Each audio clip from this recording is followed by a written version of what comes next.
Okay, I was signed into the Navy when I was 17 years old by my dad, who had been in the Navy in World War II. And so I feel like I kind of grew up in the Navy. I was 17 when I went in, 21 when I got out. And I was on what they call the kiddie cruise. I had to get out the day before my 21st birthday if I didn't re-enlist. So anyway, I went to boot camp in Bainbridge, Maryland. Had a great time there. And then went to A school for machinist mate in Great Lakes. Then I went aboard the ship, the Coates. And when I first got aboard, they had me cleaning bilges. And oh, that was fun. And then I had to do my turn at mess cooking, which everybody does. So when that was over, my time was up, and the engineering officer gave me the test for fireman. I passed it. So then I had to wait a year before I could take the test for third class, and I did that, and I made it. And the theme is that, or the fun part is that the day my rate became active was the day I went to Captain's Mast. And I went to Captain's Mast because we were in dry dock, and we were on what they called cold iron watches.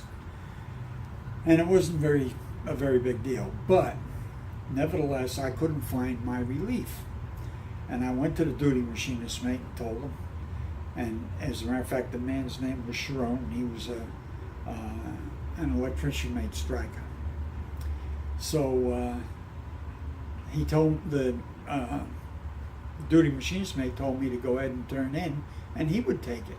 And it was only a 2-hour watch, and if he'd told me, I would have went back down there. It was no big deal. But he told me to turn in, so I did. Well, when I woke up in the morning, the master at arms was next to my rack, along with the engineering officer, writing me up. And for leaving my post without being properly relieved, which is a very serious thing during wartime, and serious enough even in peacetime. But at any rate, one thing and another, I went to Captain's Mast. Now, one of the chiefs had taken a liking to me, and he told me that when I get in there, the captain was going to ask me if there was anything else I needed to add. And he said, I want you to remember this, and I've never forgotten it. He said, I'm begging the captain's pardon, but I wish he would take into consideration my youth and inexperience.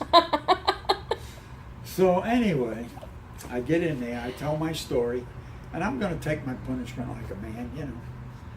And he says, is there anything else you want to tell me? And I said, no, sir. And then he said, are you sure there isn't anything else you want to tell me? And that's when the light went on, and I realized he wanted me to say what the chief told me. So I told him, I said, begging the captain's pardon, we should take into consideration my youth and inexperience.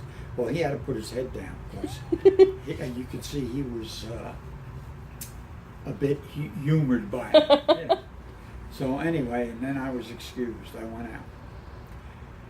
So he allowed me to keep my rate, and I was on probation for that for a year. So I was still on probation for that when I made second class. But I was restricted to the ship for 30 days.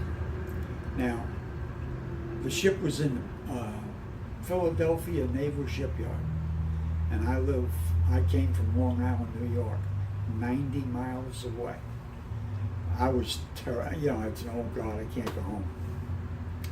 So one thing and another, the chief come and got a hold of me, took me up topside where nobody could hear us. And he informed me that we had a broken star magnet that goes on the front of the main turbine that tells what the revolutions of it are on the gauge board. And there wasn't one to be found in the U.S. Navy, because you got to keep into consideration that this power plant was obsolete in 1939, and the ship was built in 1943. So He said, over yonder is a ship, and it was the Hollis, which was an APD, built on a destroyer escort hull. Mm-hmm. He said, she's got the same power plant we do. I said, say no more, Chief. He said, well, wait a minute. I said, I got to tell you, if you get caught, you're on your own. He said, but if you don't, I got your Liberty card right there. I said, okay. So I took two guys, and we went over. I put one on the outside hatch to the forward engine room, one on the inside hatch forward engine room. And I went down in that engine room and talk about the luck of the Irish. Nobody was down. So I don't think it took me 25 seconds to get the plate off, the magnet out and in my pocket. And when I put it back, put the plate back on, tightened it down. So I went back up to the chief's quarters on my ship, and he looked at me and he said, what are you doing here? I said, I'm looking for my Liberty card. He said, do I have a star magnet? I said, it's already installed. He gave me my Liberty card, and I was not restricted to ship anymore. So the chiefs ran the Navy at that time. Mm-hmm.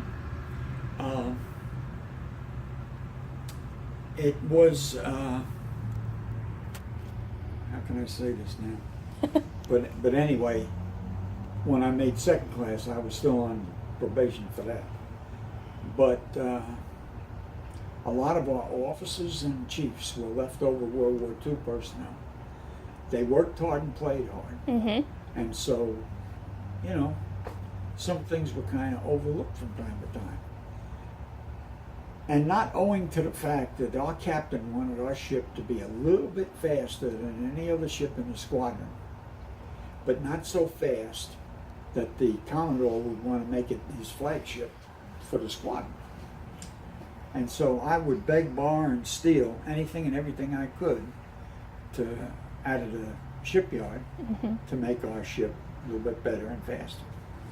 And evidently succeeded, because, you know, the rest is history. Yeah.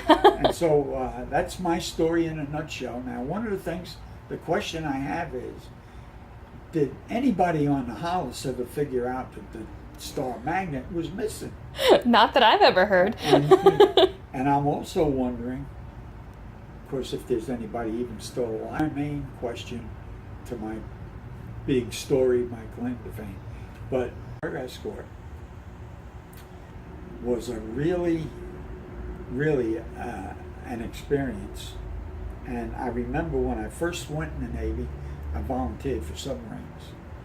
And they told me I would have to take another physical exam besides the one I had taken. Mm-hmm. And they flunked me because I had an overbite.